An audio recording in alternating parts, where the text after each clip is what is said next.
ایک ظالم اور بے انصاف بادشاہ نے کسی پارسا سے پوچھا، عبادتوں میں سب سے افضل عبادت کون سی ہے؟ پارسا نے جواب دیا، تیرے لیے سب سے افضل عبادت تیرا دوپہر کے وقت سونا ہے، تاکہ تو اس ایک لمحے کے لیے رایا کو تنگ نہ کرے۔ ترجمہ: میں نے ایک ظالم کو دوپہر کے وقت سوئے ہوئے دیکھا تو میں نے دل میں کہا کہ یہ فتنہ ہے، اس کا سو جانا ہی بہتر ہے، اور وہ شخص جس کی نیند اس کی بیداری سے بہتر ہے، اس جیسے بد فطرت اور بدمعاش کو مر جانا ہی اچھا ہے۔ مطلب یہ کہ جو لوگ دوسروں کو اذیت پہنچاتے ہیں، ان کا مر جانا لوگوں کے لیے امن و سکون کا باعث ہوتا ہے۔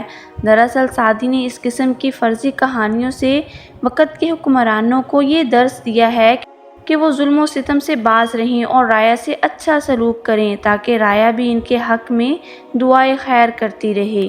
دوسری حکایت کچھ یوں ہے، میں نے ایک بادشاہ کے بارے میں سنا کہ وہ ایک رات صبح تک عیش و نشاط میں مشغول رہا اور بڑی مستی کے عالم میں یہ کہتا، ہمارے لیے دنیا میں اس لمحے سے اچھا کوئی لمحہ نہیں ہے، کیونکہ اس میں ہمیں نہ تو کسی اچھے برے کا خیال ہے اور نہ ہی کسی قسم کا کوئی غم۔ اس وقت ایک درویش باہر سردی میں ننگا سویا ہوا تھا اور اس نے بادشاہ کی بات سنی اور کہا کہ اے تیرے جیسا نصیبوں والا دنیا میں کوئی نہیں ہے۔ میں نے مانا کہ تجھے کوئی غم نہیں ہے، لیکن کیا تجھے ہمارا غم بھی نہیں ہے؟ بادشاہ کو اس کی یہ بات اچھی لگی۔ اس نے 1000 دینار کی تھیلی کھڑکی سے باہر لٹکائی اور کہا کہ اے درویش جھولی پھیلا۔ وہ بولا، جھولی کہاں سے لاؤں کہ میرے پاس تو سرے سے لباس ہی نہیں ہے۔ بادشاہ کو اس کی حالت زار پر اور بھی رحم آیا اور اس نے اس کی تھیلی کے ساتھ ایک خلت کا بھی اضافہ کر کے اس کے پاس بھجوا دی۔ درویش اس رقم کو تھوڑی ہی دیر میں کھا پی کر اور اڑا کر واپس آ گیا۔ قلندروں اور درویشوں کی ہتھیلی میں مال نہیں ٹھہرتا، جس طرح عاشق کے دل میں صبر اور چھلنی میں پانی کا ٹھہر جانا محال ہے۔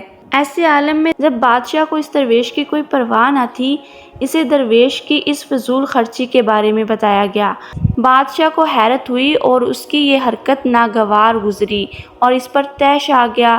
اسی لیے تو صاحبان عقل اور دانشور یہ کہتے ہیں کہ بادشاہوں کے غصے اور غضب سے بچنا چاہیے، کیونکہ ان کی زیادہ تر توجہ ملک کے بڑے بڑے اور اہم معاملات و مسائل کی طرف مبذول ہوتی ہے اور وہ لوگوں کے بھیڑ بڑھ کر کے متحمل نہیں ہو سکتے۔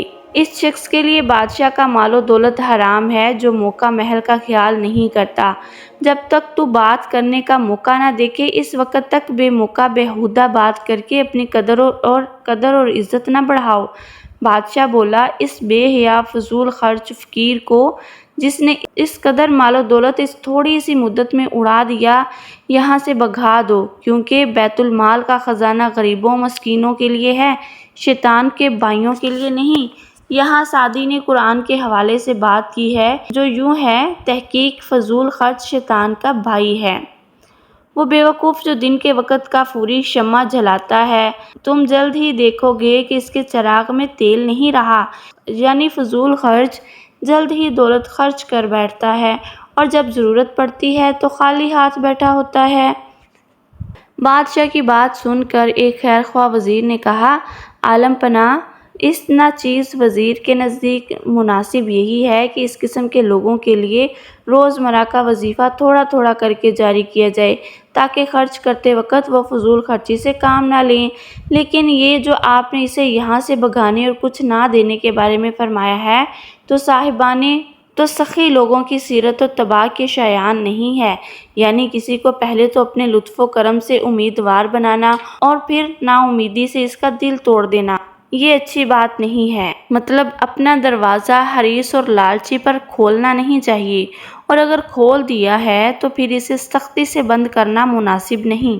کبھی کسی نے یہ نہیں دیکھا کہ مکہ مدینہ اور طائف کے پیاسے لوگ نمکین یعنی کھارے پانی کے گرد جمع ہوئے ہوں۔ ہاں، جہاں کہیں بھی میٹھے پانی کا چشمہ ہوگا وہیں انسان و حیوان، درند پرند اور چرند اکٹھے ہوں گے۔ مطلب یہ کہ مانگنے والے سخیوں ہی کے در پر آتے ہیں، کنجوسوں کی طرف کوئی نہیں جاتا۔